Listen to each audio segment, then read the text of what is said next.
हूँ skill corner से आपके ऑनलाइन प्लेटफॉर्म पे।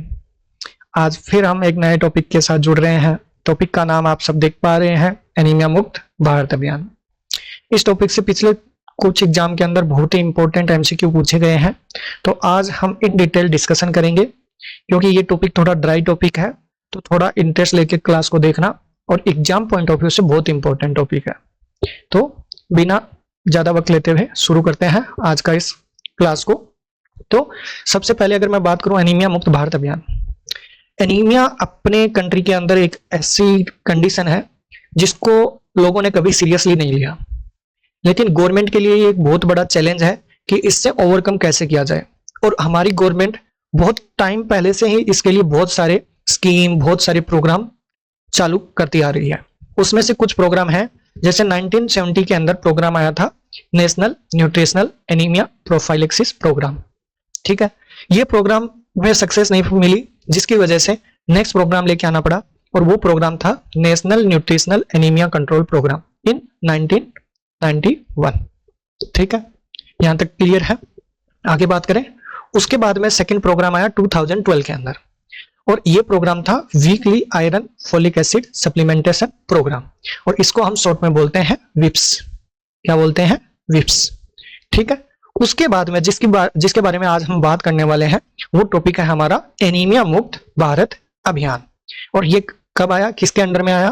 तो ये आया पोषण अभियान के अंदर में, और डेट क्या थी? 2018 में आया। ठीक है, तो याद रखना 2018 में आया, और किसके अंडर में आया? तो पोषण अभियान के अंडर में आया। अगर मिनिस्ट्री पूछे तो ministry of health and family welfare के ने इस प्रोग्राम को लॉन्च किया, और अंडर पोषण अभियान आया।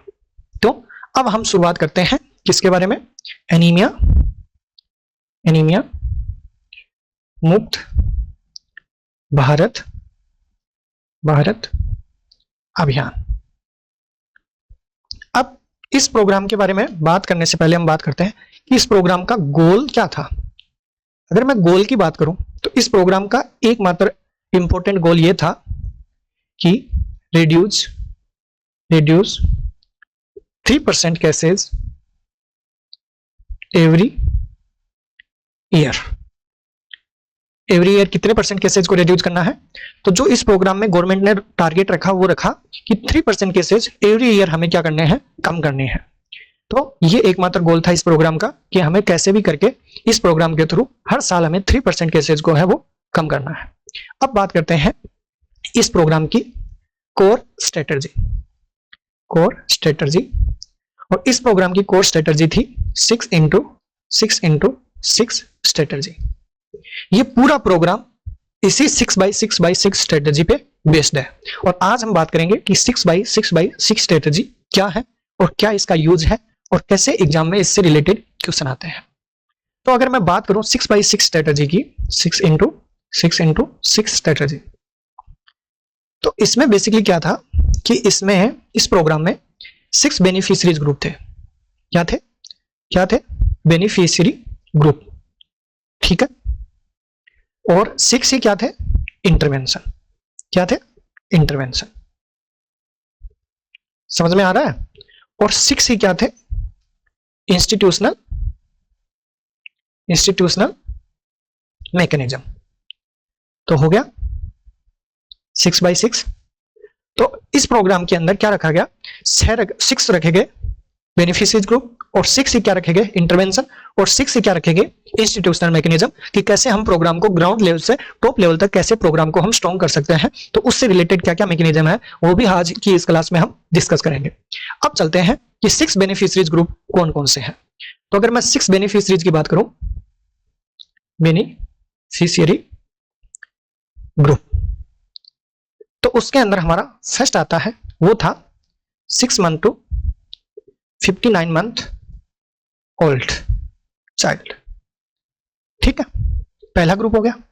सेकेंड ग्रुप की अगर मैं बात करूं तो वो हमारा था 5 year to 9 year old children. कौन सा ग्रुप था? 5 year to 9 year old children. अगर थर्ड ग्रुप की बात करूं तो वो था अडोलसेंट का। किसका था? अडोलसेंट का। और अडोलसेंट का एज ग्रुप क्या था? 10 ईयर टू 19 ईयर। ठीक है, नंबर 4 जो ग्रुप था वो कौन सा था, वो हमारा था वुमेन ऑफ रिप्रोडक्टिव एज, और वो एज कहां से थी, 20 से 49 ईयर। ठीक है, 4 हो गए। नंबर 5 की अगर मैं बात करूं तो वो था हमारा प्रेग्नेंट, और नंबर 6 की अगर मैं बात करूं तो वो हमारा था लैक्टेटिंग मदर, ठीक है। तो अब बात आती है कि सर इनको याद कैसे करें। तो आप ऐसे मत देखो कि 6 ग्रुप है, आप एक साइकिल देखो, baby to mother, mother to baby, ठीक है। अब पहला ग्रुप क्या था, 6 month to 59 month old baby, ठीक है। सेकंड 5 to 9 ईयर ओल्ड, फिर अडोलसेंट, फिर वुमन ऑफ रिप्रोडक्टिव, फिर प्रेग्नेंट, और फिर लैक्टेटिंग मदर। तो क्या है, mother to baby, baby to mother तक का साइकिल है। तो एक साइकिल के लाइफ साइकिल की तरह याद रखो, बेबी से चिल्ड्रन, फिर अडोलसेंट से woman of reproductive age group, फिर प्रेग्नेंट, और फिर लैक्टेटिंग मदर। तो यहां तक क्लियर है, आगे चले, समझ में आया कि नहीं आया। अब एक क्वेश्चन आता है कि सर ये बताओ कि जो बेबीज वाला ग्रुप लिया है कि वो 6 मंथ से क्यों लिया, 0 to 6 मंथ वालों को क्यों ऐड नहीं किया। तो वो ऐड क्यों नहीं किया, इसका रेशनल ये है, एट बर्थ पे क्या है, जो बेबी होता है वो बेबी क्या करता है, स्टोर करता है। किसको स्टोर करता है, आयरन को। कितना आयरन स्टोर करता है, तो वो करता है 250 mg आयरन, और ये 250 mg आयरन सफिशिएंट होता है, फॉर 6 मंथ। कितने मंथ के लिए, 6 मंथ के लिए, ठीक है। तो एट बर्थ पे क्या होगा, बेबी है, बेबी स्टोर करता है किसको, आयरन को। कितना आयरन स्टोर करता है, 250 mg, और वो सफिशिएंट होता है कितने टाइम के लिए, 6 मंथ के लिए। और 6 मंथ पे हम क्या करते हैं, बेबी की वीनिंग स्टार्ट करते हैं। वीनिंग स्टार्ट करने का एक पर्पज ये भी है कि बेबी को आयरन चाहिए, बाहर से आयरन चाहिए। जो बेबी स्टोर करके लाया था वो 6 महीने में क्या हो गया, फिनिश हो गया, कंप्लीट हो गया, यूज कर लिया बेबी ने। तो अब बेबी को आयरन की जरूरत है, अगर आयरन नहीं मिला तो आयरन डेफिशिएंसी एनीमिया हो जाएगा। इसीलिए क्या करते हैं, 0 to 6 मंथ के बेबी के अंदर कभी भी आयरन की डेफिशिएंसी नहीं होती है, इसीलिए हमने 0 to 6 वाला ग्रुप है वो ऐड नहीं किया। तो यहां तक क्लियर है, इसका रेशनल समझ में आया कि नहीं आया। अब आगे चलते हैं, ये हमारे 6 बेनिफिशरीज हो गए। अब नेक्स्ट बात करेंगे हम 6 इंटरवेंशन। किसकी बात करेंगे, 6 इंटरवेंशन। अगर मैं 6 इंटरवेंशन की बात करूं तो 6 इंटरवेंशन कौन कौन से हैं, अगर 1 by 1 मैं बात करूं, पहला था हमारा prophylactic iron folic acid supplementation, folic acid supplementation, ठीक है। अब इसके बारे में हम बात करेंगे कि जो हमने एज बेनिफिशियरीज ग्रुप की बात की है उनके अंदर प्रोफाइलेक्टिक तौर पे हम कितना आयरन और कितना फोलिक एसिड है वो देते हैं बच्चों को और बाकी जो ग्रुप है उन सबको। तो यहां पे आप हेडिंग डालोगे बेनिफिशियरी, ठीक है, और उसके बराबर में डालोगे डोज, और उसके बराबर में डालोगे टाइम, ठीक है। 3 हेडिंग डालनी है, कौन कौन सी हेडिंग डालोगे, पहला हो गया बेनिफिशियरी, दूसरा हो गया डोज, तीसरा हो गया हमारा टाइम। अब मैं फर्स्ट ग्रुप की बात करूं तो वो हमारा था 6 मंथ टू 59 मंथ, याद है ना, वो ग्रुप था। अब इसको डोज कितने देंगे, इसको डोज देंगे 1 ml iron folic acid syrup, ठीक है, सिरप देंगे। अब 1 ml जो आयरन फोलिक एसिड की सिरप दे रहे हैं उसमें डोज कितनी जाएगी, तो अगर मैं डोज की बात करूं तो वो होगा 20 mg आयरन होगा प्लस 100 माइक्रोग्राम क्या होगा, फोलिक एसिड। देना कैसे है, ये देंगे हम बाई वीकली। कैसे देंगे, बाई वीकली। पहला ग्रुप समझ में आया कि बेनिफिशियरी कौन है, 6 मंथ टू 59 मंथ, डोज क्या है 1 ml आयरन फोलिक एसिड की सिरप। अगर डोज की बात करें तो 20 mg प्लस 100 माइक्रोग्राम। टाइम कैसा है, बाई वीकली, वीक में 2 बार। अब हमारा आता है सेकंड ग्रुप था 5 to 9 ईयर। अब इसको डोज क्या देंगे, तो इसकी जो डोज होगी वो होगी 45 mg आयरन होगा और 400 माइक्रोग्राम क्या होने वाला है, फोलिक एसिड, ठीक है। और ये कैसा जाएगा, ये जाएगा टेबलेट के अंदर। वो था सिरप में, बच्चों को सिरप पिला सकते हैं, टेबलेट नहीं लेंगे, इसलिए वो सिरप में आता है। और इन चिल्ड्रन के लिए टेबलेट आएगी। और ये भी कैसे जाएगी भाई, सॉरी, ये कैसे जाएगी, ये जाएगी हमारी वीकली। कैसे जाएगी, वीकली। और टेबलेट का कलर कैसा होता है, वो होती है पिंक। वीकली देंगे, टेबलेट का कलर पिंक होगा। डोज क्या होगी, 45 mg एलिमेंटल आयरन होगा। 400 माइक्रोग्राम क्या होगा इसमें, फोलिक एसिड। 2 ग्रुप कंप्लीट हो गए। अब नंबर 3rd ग्रुप की बात करूं तो वो हमारा था एडोलसेंट। क्या था, एडोलसेंट। और एडोलसेंट को कितना देंगे, वो देंगे हम 60 mg आयरन प्लस 500 माइक्रोग्राम क्या दे रहे हैं हम, फोलिक एसिड। और ये भी किस में आएगा, टेबलेट में। और ये भी कैसे देंगे, वीकली। और इस टेबलेट का कलर कैसा आएगा, ये आएगी ब्लू कलर की। ठीक है, जो बेबी थे उनके लिए बेबी पिंक, बेबी से बेबी पिंक याद करोगे। और बच्चों को क्या पसंद है, कलर चेंज हो जाते हैं, मतलब यहाँ पे ब्लू कलर। अब नेक्स्ट नंबर 4 ग्रुप आता है, वो था हमारा वुमेन ऑफ रिप्रोडक्टिव एज। इनको भी कितना जाएगा, इनकी डोज होगी 60 mg आयरन होगा प्लस 500 माइक्रोग्राम क्या होगा, फोलिक एसिड। टेबलेट आएगी, कैसे देंगे, वीकली देंगे। और टेबलेट कलर कैसा होगा, रेड होगा। ठीक है, और लास्ट बचता है हमारा 5th और 6th। ये दोनों मैं साथ में बताऊंगा आपको। प्रेग्नेंट, प्रेग्नेंट और प्लस में लैक्टेटिंग मदर। ठीक है, इनकी डोज भी क्या रहेगी, 60 mg एलिमेंटल आयरन प्लस में 500 माइक्रोग्राम क्या रहेगा, फोलिक एसिड। टेबलेट आएगी, और ये टेबलेट कैसी है, डेली देनी है। और कलर क्या होगा, इसका भी रेड होगा। अब यहां पे एक नोट लिखना है। नोट क्या है, नोट ये है, स्टार्ट करनी है हमें टेबलेट कब, start from 4th month. 4th month मतलब सेकेंड ट्राइमेस्टर, सेकेंड ट्राइमेस्टर ही होगा। सेकेंड ट्राइमेस्टर से स्टार्ट करनी है, और कितने टाइम के लिए, 180 days and after delivery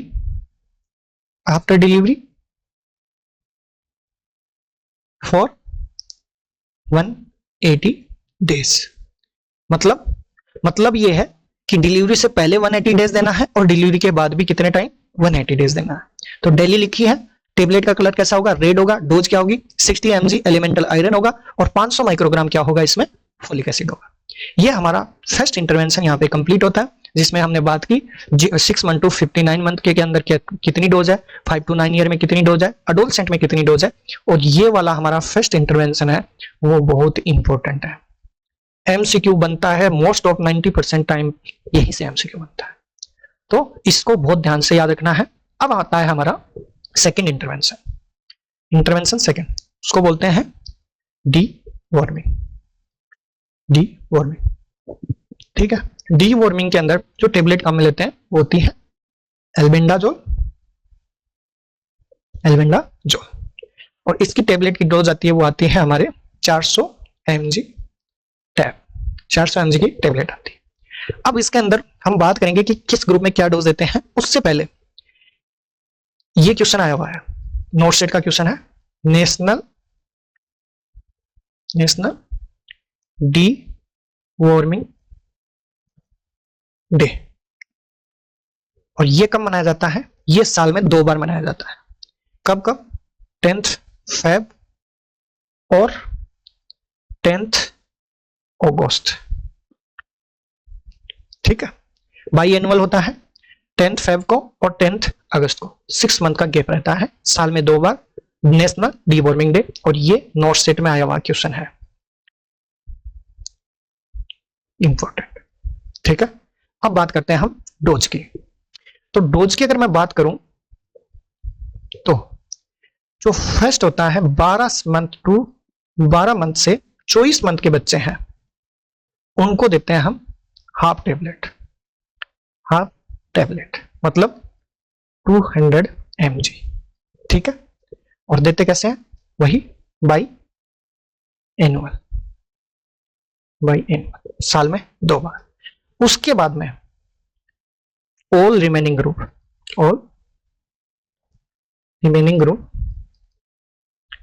remaining group given one tab कितने mg की, 400 mg, और देते कैसे, बाई एनुअल। ठीक है, यहां तक क्लियर है। अब बात करते हैं एक और नोट की, क्यों जरूरी है, during pregnancy. During pregnancy given one tab मतलब 400 mg, और देते कब है, आफ्टर फर्स्ट ट्राइमेस्टर। ये हमारा हो गया सेकंड इंटरवेंशन, जिसमें हमने बात की कि जो एल्बेंडाजोल की टेबलेट आती है 400 mg की, वो 12 से 24 मंथ के बेबी हैं उनको हम 200 mg देते हैं, बाई एनुअल देते हैं, मतलब हाफ टेबलेट। उसके बाद में जो रिमेनिंग ग्रुप है उन सबको हम 1 टेबलेट देते हैं 400 mg की बाई एनुअल, मतलब साल में 2 बार। उसके अलावा हमने नोट लिखा कि जो प्रेगनेंसी होती है, प्रेगनेंसी के अंदर हम 1 टेबलेट देते हैं 400 mg की, वो भी कब देंगे, फर्स्ट ट्राइमेस्टर के बाद में। तो यहां तक क्लियर है, समझ में आया। अब बात करते हैं नंबर 3 इंटरवेंशन की, वो हमारा है बिहेवियर चेंज कम्युनिकेशन। ठीक है, नंबर 3। नंबर 4 इंटरवेंशन की अगर मैं बात करूं, वो है डायग्नोसिस एंड ट्रीटमेंट। नंबर 5 है, वो है हमारा identify non nutritional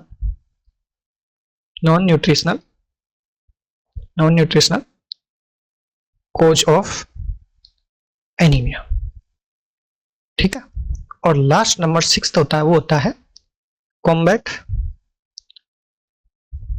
iron folic acid fortified food. ठीक है, तो पहले इसका मतलब क्या है, इसका मतलब है, ये इंटरवेंशन का मतलब है बिहेवियर चेंज कम्युनिकेशन। इसका मतलब ये है कि पर्टिकुलर कम्युनिटी में, जो रूरल एरिया में जो पर्टिकुलर लोग रहते हैं, उनकी जो हैबिट है, उनका जो बिहेवियर है, जो सालों साल से चलता आ रहा है, उसको हम बिहेवियर चेंज कम्युनिकेशन टेक्निक काम में लेते हैं। उनके बिहेवियर में उनकी हैबिट्स को चेंज करते हैं, ताकि क्या हो, जिसकी वजह से, जिन कोज की वजह से आयरन डेफिशिएंसी एनीमिया हो रहा है, वो ना हो फर्दर। देन आता है डायग्नोसिस एंड ट्रीटमेंट। इसके अंदर क्या है, हम गवर्नमेंट ने डिजिटल स्क्रीनिंग लेके आई है, डिजिटल स्क्रीनिंग करनी है ग्राउंड लेवल पे। ठीक है, ताकि क्या हो, एनीमिया के केस है वो डिटेक्ट हो सके। फिर आता है identify non nutritional cause of anaemia. तो नॉन न्यूट्रिशनल क्या कोज है पर्टिकुलर कम्युनिटी में, सोसाइटी में, किस एरिया में, वो उन सबको आइडेंटिफाई करना है। और लास्ट में आता है combat iron folic acid fortified food. जो भी iron folic acid related food है, उन सबको कॉम्बैट करना है। तो ये हमारे 6 इंटरवेंशन हो गया। पहला आयरन फोलिक एसिड प्रोफाइलेक्सिस, दूसरा deworming, third behaviour change communication, fourth diagnosis and treatment, fifth identify करना है नॉन न्यूट्रिशनल कोज को, और fifth iron and folic acid fortified food को कॉम्बैट करना है। तो हमने अभी तक बात कर ली, 6 बेनिफिशियरीज की बात कर ली और 6 इंटरवेंशन की बात कर ली। अब आते हैं हम इंस्टीट्यूशनल मैकेनिज्म पर।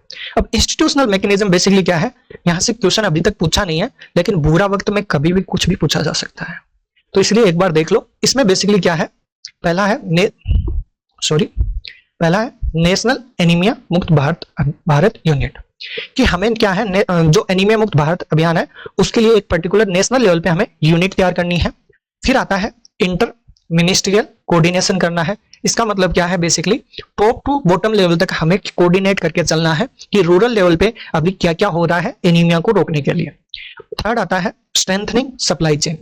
तो हमें क्या करना है, जो हमें बात की है हमने, जो आयरन सप्लीमेंटेशन है उसकी प्रॉपर सप्लाई होनी चाहिए, प्रॉपर डायग्नोसिस इंस्ट्रूमेंट जाना चाहिए, प्रॉपर ट्रीटमेंट होना चाहिए, और अवेयरनेस के लिए क्या क्या कर रहे हैं, तो वो उसको सप्लाई चेन को हमें स्ट्रेंथ करना है।